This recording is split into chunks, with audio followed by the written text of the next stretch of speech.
নারায়ণগঞ্জের রূপগঞ্জে ভূমিকম্পে দেয়াল ধসে ফাতেমা নামের এক নবজাতকের মৃত্যু হয়েছে। এ সময় নবজাতকের মা কুলসুম বেগম ও প্রতিবেশী জেসমিন বেগম আহত হয়েছেন বলে খবর পাওয়া গেছে। শুক্রবার 21 নভেম্বর সকাল 10:30টায় এ ঘটনা ঘটে। নিহত ফাতেমা গোলাকান্দাল ইউনিয়নের ইসলামবাগ 5 নম্বর ক্যানেল এলাকার আব্দুল হকের মেয়ে।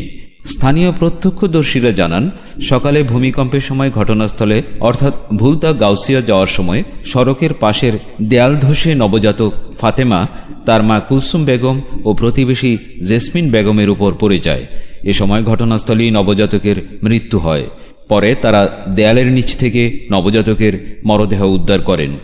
আহত অবস্থায় নবজাতকের মা কুলসুম বেগম ও প্রতিবেশী জেসমিন বেগমকে উদ্ধার করে স্থানীয় প্রাইভেট হাসপাতালে নিয়ে ভর্তি করেন। এ বিষয়ে ভুলতা পুলিশ ফাঁড়ির পরিদর্শক মোহাম্মদ মোখলিসুর রহমান বলেন, ভূমিকম্পে দেয়াল ধসে ফাতেমা নামের এক নবজাতকের মৃত্যু হয়েছে। এ সময় নবজাতকের মা কুলসুম বেগম ও প্রতিবেশী জেসমিন বেগমকে গুরুতর আহত অবস্থায় উদ্ধার করে স্থানীয় প্রাইভেট হাসপাতালে নিয়ে যান। এখানেই তাদের বাসাও এখানে, এদিক দিয়ে যাইতেছিল। যাওয়ার পরে দুই মহিলা বাচ্চা সহ রাস্তার পাশের ওয়াল ভেঙে তাদের উপরে পড়লে বাচ্চাটার সাথে সাথে স্পট ডেড হয়ে যায়।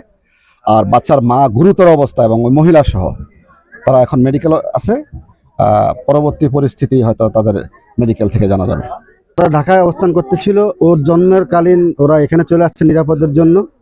তো আল্লাহ পাকের হুকুম, আজকে একটা অ্যাক্সিডেন্ট ঘটে গেল ভূমিকম্পে, দুনিয়া থেকে আজকে নাফারের দেশে চলে গেল। আসলে আল্লাহর হুকুম ছিল, চলে গেছে, এটাই সবচেয়ে বড় কথা। আল্লাহ ডিজাস্টার এখানে তো আসলে আমাদের করণীয় খুবই কম থাকে, বাট আমরা যেটা করতে পারি যে আমরা প্রিকশনাস মেজারমেন্ট নিতে পারি। এখানে যে প্রাচীরটা পড়ে গেছে, এই প্রাচীরটা অনেক উঁচু এবং এটার মধ্যে আসলে কোনো পিলার ছিল না, একই সাথে উপরে কোনো ধরনের রডের কাজ ছিল না এবং অনেক উঁচু একটা প্রাচীর, যে কারণে এটি পড়ে গেছে। তো আমরা এখন থেকে যেগুলো এইভাবে তৈরি করা হয়েছে প্রাচীরগুলো, সবগুলো আমরা পরিদর্শন করার কথা বলেছি, আমাদের গ্রাম পুলিশকে বলে দিচ্ছি। এরকম যেগুলো রিস্কি ওয়াল রয়েছে সেগুলো আমরা ভেঙে ফেলবো। আর যে বাচ্চাটি মারা গেছে তার দাফনের জন্য আমরা আমাদের উপজেলা প্রশাসন থেকে 20,000 টাকা বরাদ্দ প্রদান করেছি। একই সাথে তার মা ট্রিটমেন্টে রয়েছে এবং একজন প্রতিবেশী ট্রিটমেন্টে রয়েছে। তাদের চিকিৎসার ব্যবস্থা আমরা খোঁজ খবর নিচ্ছি। তাদের সেখানে কোনো আর্থিক সহযোগিতার প্রয়োজন হলে সেটি আমরা উপজেলা প্রশাসন থেকে করব। KTV বাংলা, বিশ্বের চোখে বাংলাদেশ।